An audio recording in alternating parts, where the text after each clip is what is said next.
पिंपळनेरमध्ये नवरात्रोत्सवाचा उत्साह, सप्तशृंगी गडावरून आणली ज्योत।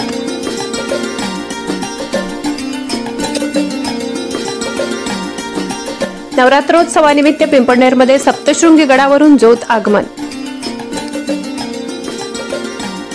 पिंपळनेर शहरात नवरात्रोत्सवाचा उत्साह मोठ्या प्रमाणात दिसून येत आहे। शहरातील मंदिरांना आकर्षक रोषणाई आणि रंगरंगोटी करून सजविण्यात आले। यावर्षीही जय संतोषी माता मित्रमंडळाने 10 वर्षाची परंपरा कायम ठेवत सप्तशृंगी गडावरून देवीची ज्योत पायी पिंपळनेरला आणली।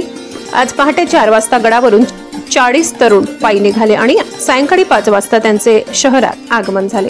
वाजत गाजत आणि देवीचा जयघोष करत ही ज्योत प्रथम एकविरा देवीच्या मंदिरात नेण्यात आली। यावेळी मंदिराचे ट्रस्टी रिखब शेठ जैन, विजय लोखंडे, गोविंदराव एखंडे, ज्ञानेश्वर एखंडे, योगेश नेरकर, बबलू चौधरी, पवन पाटील, योगेश भाऊ नेरकर यासारख्या मान्यवरांनी मशालीचे स्वागत केले आणि मित्रमंडळातील भाविकांचा सत्कार केला। नंतर ही ज्योत शहराच्या विविध भागातून जसे की एखंडे गल्ली, गोपालनगर, बाजारपेठ, बसस्टँड, सामोडे चौफुली, रामनगर, इंदिरानगर आणि संजय नगर मार्गे मिरवणुकीने सामोडे रस्त्यावरील संतोषी मातीच्या मंदिरात नेण्यात आली। महिलांनी ज्योतीची पूजा केली आणि ज्योतीनेच अखंड दिवा पेटवून घटस्थापनेला सुरुवात केली।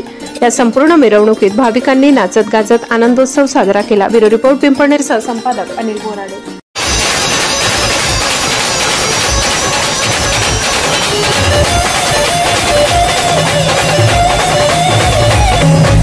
Yeah.